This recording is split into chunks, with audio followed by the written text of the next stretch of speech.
Conclave de líderes. Expulsai da terra o egoísmo, para que ela possa subir na escala dos mundos. Porquanto já é tempo de a humanidade envergar sua veste viril, para o que cumpre que, primeiramente, o expilais dos vossos corações. Emmanuel, Paris, 1861. Item 11, capítulo 11. Trecho do livro O Evangelho segundo o Espiritismo. Faltavam apenas 10 minutos para as 2 horas.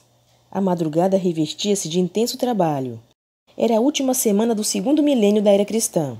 As expectativas criavam um clima psicológico na Terra, de rara amplitude, uma virada na qual as esperanças se renovavam, coroadas de júbilo e fé. Cumprindo mais uma de nossas programações no Hospital Esperança, reunimos influente grupo encarnado, de pouco mais de 1000 formadores de opinião, no movimento espírita. Trouxemo-los para uma breve e oportuna advertência.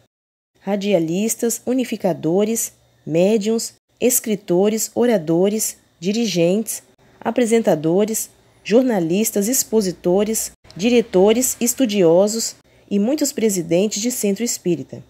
Estavam devidamente preparados há quase 3 dias para que pudessem cooperar com o desligamento perispiritual e ampliassem sua lucidez quanto ao tentame.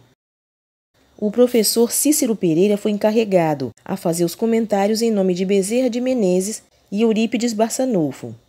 Observávamos a chegada de cada um dos membros, todos em estado de emancipação e acompanhados de pelo menos 3 cooperadores, que se revezavam em variadas tarefas, junto a cada um deles. Alguns ofereciam dificuldades, até para se assentarem nos lugares, a eles reservados no salão.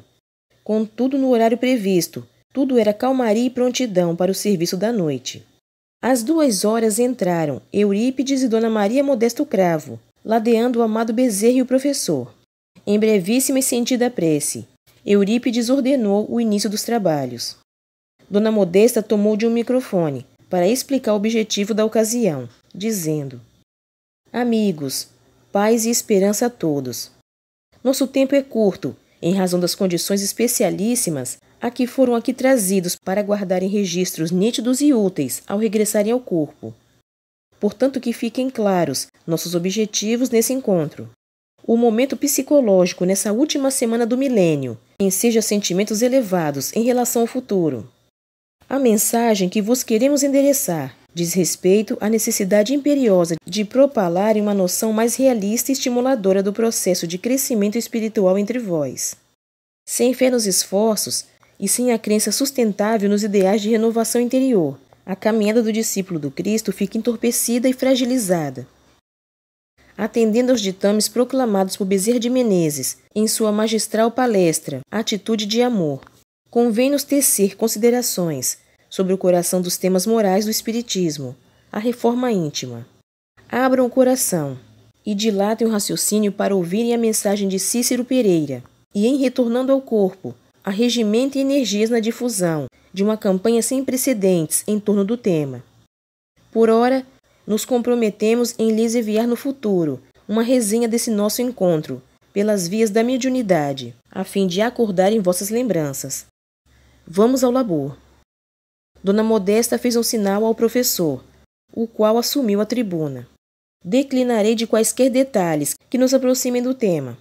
Desejo que todos enriqueçam as almas nesse conclave com a paz e a esperança. Constatamos um ascendente número de adeptos que têm desistido dos ideais de melhoria, em razão do ônus voluntários que carregam para si mesmo, ao conceberem reforma íntima como um compromisso de angelitude imediata. O momento exige autocrítica e vigilância. Além do ônus do martírio a que se impõe, ilusões lamentáveis têm povoado a mente de muitos espíritas sobre o porvir que os espera para além dos muros da morte, em razão dessa angelitude de adorno. Aqui mesmo nesse nosocômio, enfrentamos situações severas da parte de homens e mulheres, os quais foram agraciados com o conhecimento e o trabalho nos campos educativos da seara espírita, e que, a despeito de suas honrosas fichas de prestação de serviços, encontram-se envergonhados uns e atormentados outros, porque descuidaram do erguimento dos valores eternos na sua intimidade. Muitos deles, aliás, não esqueceram a reforma íntima, mas não souberam edificá-la. Os espíritas que desencarnam em melhores condições trazem em comum a persistência que nutriram no idealismo superior, até o último dia em seus corpos físicos. Essa, porém, não tem sido a marca moral da maioria, que variadas vezes tem se equivocado com estereótipos de conduta espírita consagrada nos círculos da doutrina entre os homens. Tais equívocos existem porque os modelos erigidos como referências ou padrões quase sempre conduzem o discípulo à acomodação e ao desculpismo que produzem o desleixo, na avaliação íntima das causas de suas imperfeições. Nessa passarela de perfis de comportamento socialmente aceitos dentro da seara, a criatura sente-se excluída e falida, quando não consegue transpor os umbrais de seus impulsos, nem sempre conhecidos de si mesma, para atender os quesitos que a inserem na condição de verdadeiros espíritas, conforme os critérios espontaneamente aceitos pela coletividade dos profitentes. A partir de então, se não conta com a fraternidade e a compreensão alheia, arrefece nos seus ideais, ante os assédios da dor psicológica decorrente da autoconfiança. Somente sentindo-se aceita como é, nos grupos de sua participação, é que a criatura encontra motivação para burilar-se nos campos do espírito. Essa não tem sido a realidade de muitos grupamentos que, lamentavelmente, em muitas ocasiões, ao invés de cumprir o desiderato de serem casas de consolo e verdade, encarceram-se nos desfiladeiros de templos de hipocrisia e intransigência. A reforma íntima não pode mais circunscrever o mero artigo de discurso, para que haja um sentido evangélico nas ideias espirituais que construímos na tarefa da comunicação de nossos princípios. Carecemos de secá-la com mais clareza, para que a imaginação humana, limitada por ilusões, não a converta em fórmula salvacionista, mensurando-a através desses estereótipos de pouco ou nenhum valor moral. Tivemos 3 fases bem marcantes e entrelaçadas no movimento humano, em torno das ideias espíritas. O fenômeno, a caridade seguida da difusão e, agora mais que nunca, a interiorização. Entramos no período da maioridade, preparando-nos para a aquisição de valores incorruptíveis. Nossa meta é o espiritismo por dentro, o intercâmbio de vivências morais, à luz das bases que consolidam a lógica do pensamento espírita. Na etapa da caridade, em que predominou a ocupação com o próximo, muitos corações inspiraram nos conceitos doutrinários para transferir a outras assistências e continuidade de seu progresso na melhoria espiritual. Raramente ouvimos esse enfoque descuidado nos dias odiernos. Por outro lado, uma nova postura extremista desponta-se com vigor, a santidade instantânea. Se ontem havia um descuido em razão de fugas, hoje temos uma nova invigilância, por causa da ilusão em saltos evolutivos, inspirados em padrões de comportamentos rígidos da religião organizada. Muitos discípulos da Boa Nova Espírita asseveram seguir os exemplos de Jesus e Kardec, guardando senho carregado e distância das atitudes espontâneas de alegria e afeto, alegando seguir as orientações doutrinárias, como se houvesse um estilo exterior e pré-definido de reconhecimento dos espíritas.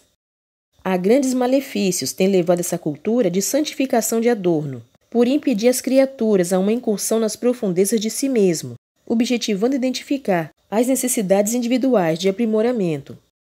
Cada espírito tem imperfeições próprias, únicas, e também qualidades, em diversificada intensidade e característica, não sendo útil e nem sensato a adoção de um elenco de convenções religiosas, de fora para dentro, para serem seguidas. Espiritismo é a mensagem da Boa Nova para os tempos atuais. Boa Nova quer dizer boa notícia, boa novidade. E o principal sentimento de quem comunica uma boa notícia é a alegria.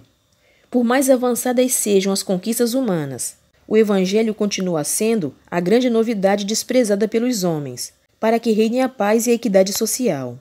O caminho esquecido e protelado, por se tratar da porta estreita, que exige conduta austera e vigilância permanente. Boa conduta e vigilância, no entanto, não significam que se deva cobrir de tristeza e carranca, e pretexto de ser responsável e íntegro.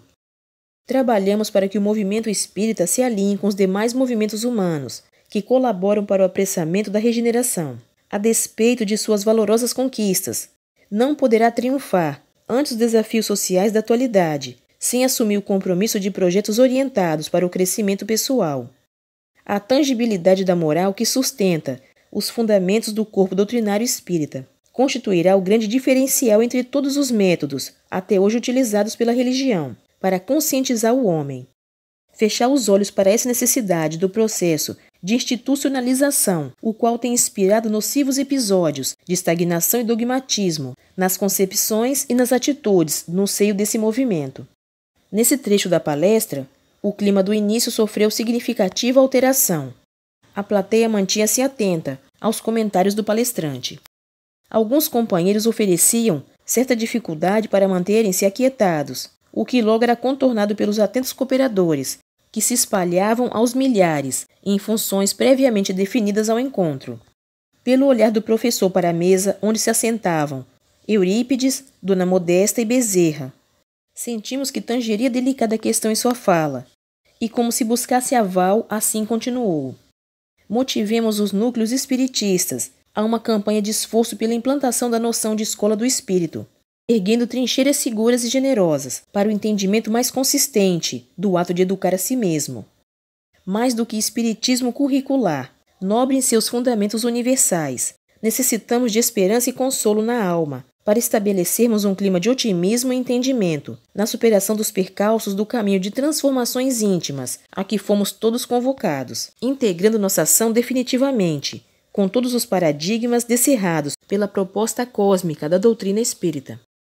Nessa escola da alma, pensemos os valores humanos como metas possíveis e não como virtudes angelicais, das quais permanecemos muito distantes da possibilidade de experimentá-las. Encetemos claramente uma cultura de autoestima e fé nas nossas potencialidades, sem receio dos tenebrosos assaltos da vaidade e do orgulho. A mensagem da Boa Nova é para todos os que desejam adotá-la como roteiro de vida. Conceber as propostas sábias de Jesus como um convite para um futuro longínquo é agasalhar desânimo e desvalor para com nossas habilidades latentes. O Mestre não nos traria um convite que não tivéssemos condições de responder. Mesmo passados tantos séculos depois de seu exuberante ministério de amor, ele nos aguarda confiantes na decisão de segui-lo. A ausência de horizontes novos sobre velhas lutas, enfrentadas pelos discípulos no campo íntimo, tem-lhes desmotivado em relação aos nobres ideais de crescimento. Buscam respostas e caminhos, mas eis que os vigorosos reflexos da esteira evolutiva teimam em se apresentar, provocando desgosto e baixa autoestima, subtraindo o vigor da sinceridade nos compromissos de melhoria assumidos perante a consciência. Dura realidade precisa ser avaliada em favor de nosso próprio bem.